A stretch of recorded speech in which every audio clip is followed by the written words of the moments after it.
as we all know, I have a very complicated, deeply unhealthy relationship with one Ben Affleck.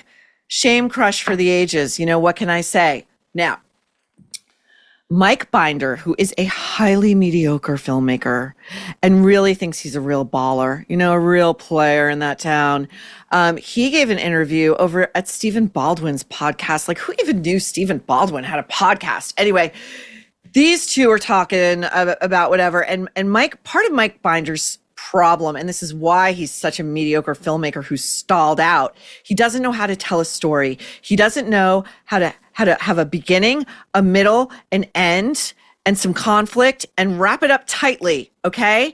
And make it have some punch. So I really had to edit this. I had to edit this deeply. But he was talking about the reason that Ben Affleck and Steven Spielberg have been like this for decades, and why Steven Spielberg to this day will he not put Ben Affleck in a movie because of Ben's wooden acting? No, he will not. In fact, it's a personal beef, and we're going to talk about it at the end, and this is what we're going to ask you guys to vote on too, because I do have questions. Here we go.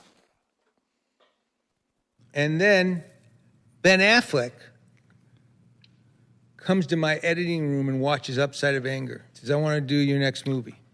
Mediocre film. This movie, that Man About Town at DreamWorks. He said, I know, I want to do it. I haven't even read the script yet, but I want to do it. I said, okay. Such That's why I typical wanted bullshit. to see the movie. So we make a deal. He's going to do it. We shake hands. We'll do it. Means nothing. I call Steven.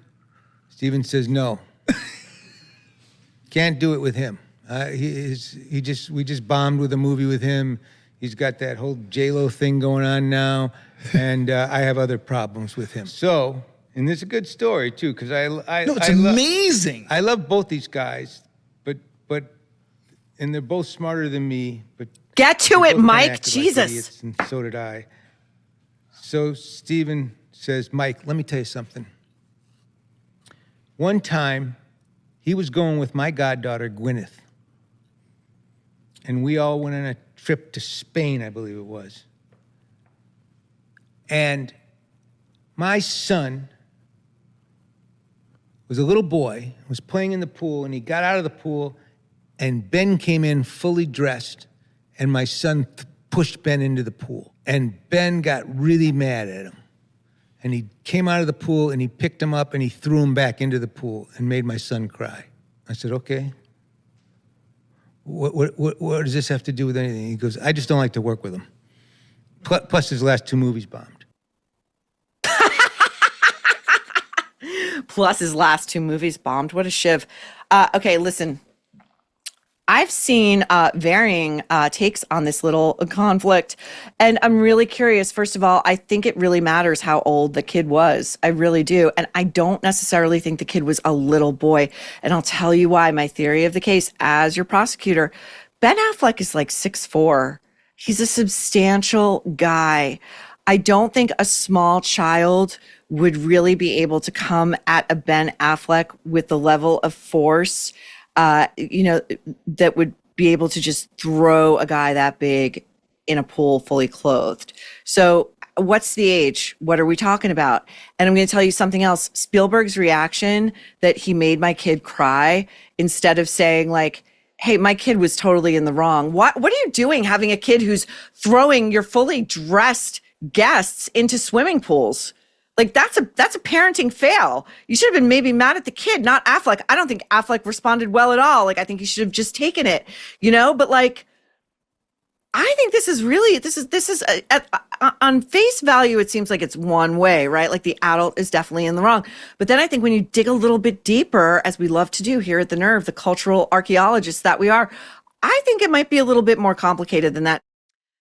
I want to tell you about a new documentary I recently watched. It's called Thank You, Dr. Fauci, and it is a deep dive into the origins of COVID-19, a potential bioarms race with China, and what could be the biggest public health deception in modern history.